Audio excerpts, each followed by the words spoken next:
I was lucky enough to find these antique trunks recently, and I need some more storage space, so it's time for me to redo them. I wanted to show them to you though, because each of them have a little bit different characteristic. Getting them so that they'll stand for another 100 years is going to be a little different on each. The biggest of the trunks has a combination of leather, wood, and metal. It actually has a metal plating on it, and it's starting to rust. In some places, it's been rusting for a while, so we've got to do something about that. The inside is actually pretty good, and that's one thing that I've seen with the metal plated trunks is that they tend to preserve just a little bit better.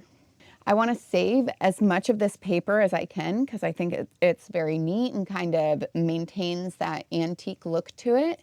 This smaller trunk is made out of wood, and you can tell that it had some kind of a canvas on it. It's starting to break through a little bit, but I still like it. I like the antique feel to it. It has just a little bit of leather here. And one of the really fun things is it still has the tray. A lot of times when you get the trunks, you don't have a tray with it. And then on the inside, there's some water staining, but we still maintain this great photo on the back. This last piece is much more modern. It has, you know, it's got the plywood and then with the coating on top of it. I don't know exactly how old I would say this is. If any of you guys have an idea, go ahead and let me know. But it definitely has more of the metal inside it. The hinges seem a lot more recent. I'd say maybe 1970s if I was to guess, whereas the other two, I'd say like early 1900s. The first step is going to be sanding because we need to remove any amount of rust off of the top of this. That's the only way we're going to make it last for longer. I kind of like that older look to it, but I still want it to last. So we're going to get through the rust, but still try and keep character there. I'll also do a light sanding job on the wood, but I'm not going to go all the way down again because I want to keep that character.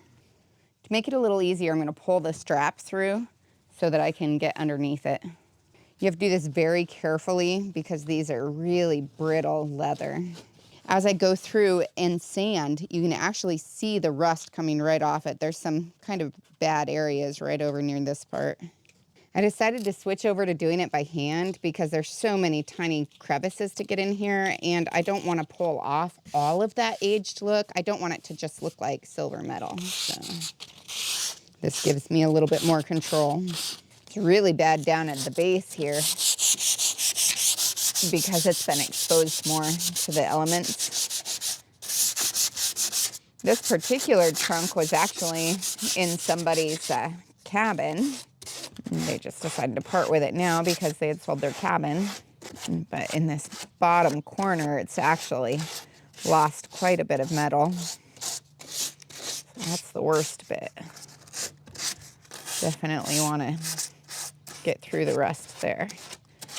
You don't want it to get worse. Biggest thing for me is I just have to be careful because it's so easy to go through the additional layers there. So it's really important to get every single side, especially the bottom, because that often gets the most rust on it. I've actually ordered new handles for all of these trunks so that I can more easily pick it up and move it around. Because of that, I need to get these old handle bits off, but I want to do it without hurting anything. Usually I don't take these off at all, but because I'll be moving this around more, it's kind of necessary that I have the handles available. Now for this one, it has that canvas, so I'll just sand right along the top edge of the wood. While I like the paper that's on the lid, I don't like the paper that's on the tray or in the bottom of the box itself. So I'm going to try to steam it and scrape it off. So taking this paper off is not an easy thing. It's a tedious chore that takes lots of time. The best way I've found is to give it a coat first off with the water and then go back over it with the steamer. Then you take a little piece off and then you continue on. The water you can usually do just right at the beginning, and it helps best with the paper. The glue, though, is what really needs the heat from the steamer in order to release. So it really is important to use both. And then, of course, my scraper. So these trunks had a really musty smell, and I think a lot of it is from the glue that's used and just how it smells as it ages. And I'm sure the paper itself probably absorbs some of the mustiness. So I'm really hoping that this will make it smell better. When I was removing the paper, that steamer really made all the difference. If you can be right behind it, that's ideal. So at a certain point, I actually pulled my husband into the task. He did the steamer, and then I did the scraper right behind him. While it's nice and hot, that glue comes right off. So at this point, I've removed all of the paper from the inside. I was really careful at this edge because I don't want my fabric coming up. And then I removed the paper from these sides, but left it on the back. I need to sand the inside and get as much of that glue residue off and just kind of make it a little bit more uniform. In retrospect, I'm not really sure that I would have taken this chest on. It's a lot more modern than what I normally get, and the craftsmanship isn't as good, and neither are the materials. Someone had placed a little metal piece like you use for sheetrock, like on corners, on the back side to help support the bottom, and there's nails sticking through, so I'm gonna go ahead and pull that off. Yeah, so that was definitely unstable, and that's why they had connected it that way. So we'll make it all shored up with the other piece. I created some planks for on the bottom of this. I did those with 2x6s on a table saw. I just ripped them in half, and then I sanded them down. Then I'll go ahead and I'll glue the very bottom and attach it at the edges to make it nice and strong and shore up that corner, which is what I'm sure they were trying to do with that metal piece that looks so bad. If you get any glue on your boards, you want to wipe it off so that you can still stain it, because that glue is not stainable. I have some trim nails that I'll be using to attach this. And they're pretty little, but I mean, they won't match the stuff from previously, but it'll shore everything up nicely. Connecting the nails on the end first will keep the boards from moving when you're doing the front and the back. And just make sure you have them kind of angled down so that they don't go up through the boards. Now this lid also has me concerned because it has this big divot out of it, this big crack. And so I don't feel like the integrity of the top is good enough to support the weight that I want to have on it, because of course I'm going to have some of these stacked on top of each other. So I'm going to do the same thing on the top that I did to the bottom. We'll do the glue, we'll do the boards, I'll connect the short ends in order to hold them in place, and then I'll connect the long ends. Now that my planks are installed, I'm going to do one more sanding job for that transition between each plank so that it's a little bit more even. Now I'll use my drill with my wire brush, and I'll clean off all the metal fixtures. This is nice because it lets you get a little more detailed in there, and I'll catch some of the edges that had a little bit of rust that I couldn't get to very well with the sandpaper. This is just all the fine tuning.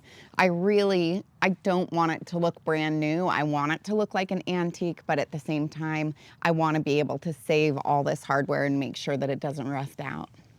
I also decided to remove that plastic liner that was along the inside of the more modern chest because it was starting to come off anyway, and I felt like really held back the look of the trunk.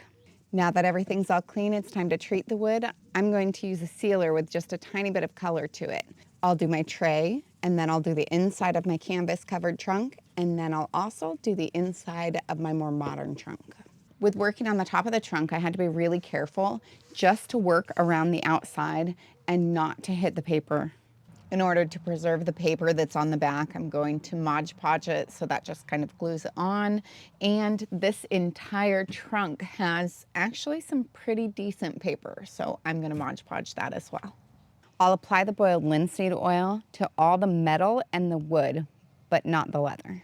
Now I'll add neat's foot oil to the leather, which will make it much more supple so that it maintains for longer. There's a couple of the areas on the trunk that had some paint on them, and I was able to get paint off the primary portion of it, but not out of the grooves. So what I'm gonna do is paint in those, kind of using a dry brush technique so that it's not as noticeable. Now it's still pretty noticeable where I painted it due to the patina being a little bit different. So that's where I'll buff it out. It's not a perfect system, but with this being a plastic top, my options are a lot more limited. I try to use as much of the original materials as possible. With the handles, I definitely had to replace the handles because I wanted them to be usable, but I'm not really sure if I'll be able to use the original nails. We'll have to see. I want it to look authentic as much as possible, but at the same time, I need it to be functional. For this one, it's just a matter of getting it in between where these end pieces are going to go. Now, fortunately, it's going to be covered, so I can actually use a screw to hold that in. I'll use both a screw and a nail. I'll put the screw towards the inside because it's not going to show, but I also don't want this'll push against the shaft, and that's kind of a rough edge, so I don't want that pushing against that. So I'll put this on the inside here, and then I'll put my antique nail on the outside there, and that's what'll actually hit against it. But I'm gonna put this right in between where those two screws go, because that should be covered, and I won't go all the way down because I want it to be able to shift a tiny bit. And so you can test it out. You can see that can move just fine, but it's nice and secure. Better than the old-fashioned nails, really. Although these old-fashioned ones looked pretty good still. And then I'll drop the nail right behind it just to protect that leather from the shaft of the screw. The nail's a little short, but I like my fingers, so I'm going to use the needle nose pliers to hold them up. Then I'll place this right over the top, and all of that will be hidden. Now, these are tiny nails, and I've straightened all of them, but they don't really need to be that strong because they're not actually holding any of the weight. It's just to secure that end a little bit better and cover those. Looks a lot nicer too. And that works just fine. This one has ends that cover it as well, but it doesn't actually have any holes in it. So what I'm gonna do is I'll go right through the actual leather. And I want to go kind of towards the back so it's far enough back to get covered. And this one's a little harder to go through because it is metal, but I really like screwing it through this one because I feel like it does a good job of holding it. And then the next thing I do is I line it up on this other side. So it kind of holds that handle out just a little bit. Then it's a matter of putting on our ends, and it goes right over the top, so it hides that. And I saved and straightened my nails as much as I could. You won't be able to get them completely straight, so just do the best that you can. And then there's already some holes there. Should be pretty easy to go through. The last two nails will go through the leather and through the metal, and probably in a different hole than it had previously been in. So I use a regular nail to get my hole first. This particular covering here, this metal is very, very thin, so its integrity is not great. And I position my antique nails in. Can't even tell that there's screws in there that are maintaining the integrity of that handle. And now my trunks are all done, and I could not be happier how they look. Not only was I able to take the rust off the older metal trunk, but adding that oil just really enhanced the sheen and just the beauty of it, and it kind of provided a little bit more of a contrast between the metal and the wood. I also really like how the little canvas covered trunk looks. Before, it had kind of a dusty, dirty feel to it, but now totally cleaned up and just looks beautiful. Removing that paper was such a good idea because the wood inside looks super great. I even ended up being pretty pleased with the modern trunk. Pulling off the plastic from the inside and adding those planks and then staining it, I mean, it just made such a difference on how it looked.